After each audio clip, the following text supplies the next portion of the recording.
Hi friends, welcome back to our channel iSmart all in one Telugu. ఈరోజు ఒక మంచి sweet recipe చూపించేస్తానండి. అదేంటంటే బ్రెడ్.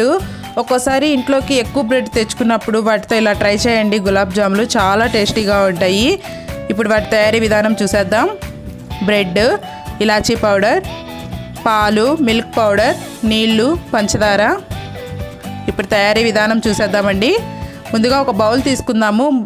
బౌల్లో బ్రెడ్ పీసెస్ అన్నిటిని పొడి పొడిగా ముక్కలు చేసేసి వేసేసుకుందాము.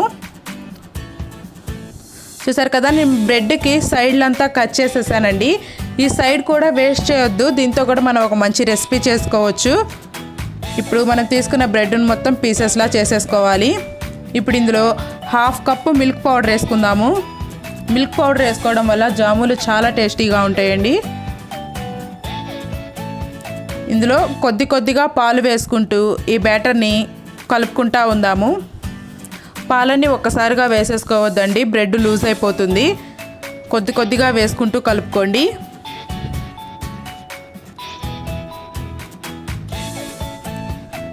చూడండి, అంటే మనం ఒక ఉండ చేసి చూసుకుంటే ఉండ పర్ఫెక్ట్గా ఏ క్రాక్స్ లేకుండా సాఫ్ట్గా వస్తే సరిపోతుంది ఆ కన్సిస్టెన్సీ. ఇప్పుడు దీన్ని ఒక 20 మినిట్స్ మనం మూత పెట్టేసి పక్కన పెట్టేసుకుందాము. చూసారు కదా, బ్రెడ్ మొత్తం బాగా 20 మినిట్స్ అయిపోయిందండి. బాగా నానింది మనం కలిపి పెట్టుకున్న మిశ్రమం.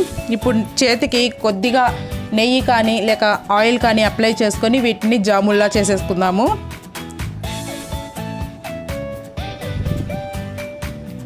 మనం కలిపి పెట్టుకున్న బ్రెడ్ బ్యాటర్ మొత్తం జాములు చేసేసుకుందామండి. మాకు దగ్గర ఒక 40 జాముల దాకా అయినాయి. మేము ఒక బ్రెడ్ పౌండ్ మొత్తం తీసుకున్నాము. వాటి కోసం షుగర్ సిరప్ 1.5 కప్పు షుగర్ తీసుకుంటే 2 కప్స్ వాటర్ వేసుకుందాము. జాములకి కొంచెం పాకం పలసగానే ఉండాలి, మరి ఎక్కువ చిక్కగా రాకూడదు. షుగర్ కరిగేదాకా గరిటతో కలబెడుతూ ఉండండి, లేదంటే అది అడుగంటుకుంటుంది. ఖచ్చితంగా షుగర్ కరిగేదాకా గరిటతో కలిపెట్టాలి. చూసారు కదా, ఇది ఉడుకుతూ ఉంది. దీన్ని పక్కన పెట్టేసుకొని మనం స్టవ్ మీద వేరే కడాయి పెట్టేసుకుందాము. దీంట్లో ఆయిల్ వేసేసుకుందాము డీప్ ఫ్రై కోసం.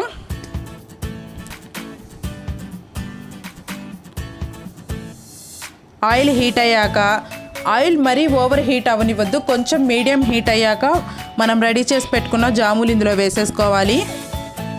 వీటిని గరిటె సహాయంతో కలబెట్టొద్దండి, ఎందుకంటే ఇవి చాలా సాఫ్ట్గా ఉంటాయి. ఒక ఫోర్క్ కానీ లేక ఒక స్పూన్ తీసుకొని కొద్దిగా టర్న్ చేసుకుంటూ గోల్డెన్ కలర్ వచ్చేదాకా ఫ్రై చేసుకోవాలి.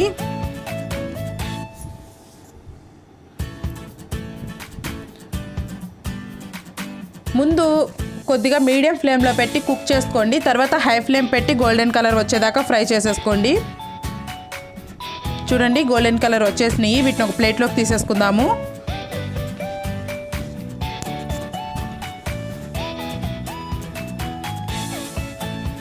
మనం మిగిలిన జాముల్ని కూడా ఇలాగే రెడీ చేసి పెట్టుకోవాలి.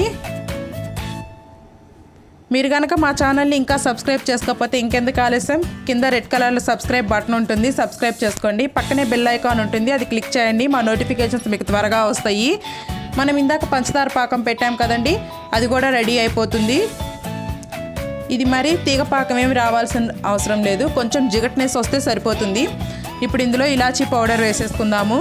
నేను కొద్దిగా ఆరెంజ్ ఫుడ్ కలర్ వేసుకుంటున్నాను. ఈ కలర్ వేసుకోవడం వల్ల జాములు మంచి కలర్ఫుల్గా కనిపిస్తాయి. మీకు వద్దు అనుకుంటే స్కిప్ చేసుకోవచ్చు, ఇది టోటల్గా ఆప్షనల్. ఇప్పుడు స్టవ్ ఆఫ్ చేసేసుకుందాము. మనం సెకండ్ ట్రిప్ వేసాం కదా జాములు, అవన్నీ ఫ్రై అయిపోయినాయండి. వాటిని తీసేసుకుందాం ఒక ప్లేట్లోకి. మనకి జాములు కానీ పాకం కానీ రెండిట్లో ఒక్కటే వేడిగా ఉండాలి, లేదంటే అవి పాడైపోతాయి, మొత్తం డిస్టర్బ్ అయిపోతాయి. ముందు జాములు చల్లారనిద్దాము. జాములు చల్లారిపోయినాయండి. ఇప్పుడు పాకంలో వేసేసుకొని మినిమం 2 అవర్స్ నాననివ్వాలండి. దీన్ని మూత పెట్టేసి పక్కన పెట్టేసుకుందాము, ఒకసారి కలబెట్టుకొని. అంతేనండి, ఎంతో టేస్టీ అయిన బ్రెడ్తో జాములు రెడీ. చాలా టేస్టీగా ఉంటాయి. మీరు కూడా తప్పకుండా ప్రయత్నం చేసి మీకు ఎలా వచ్చిందో మాకు కామెంట్స్ రూపంలో తెలియచేయండి. మీకు కనుక ఈ వీడియో యూస్ఫుల్ అనుకుంటే మీ ఫ్రెండ్స్కి రిలేటివ్స్కి షేర్ చేయండి. Thank you friends. Bye friends.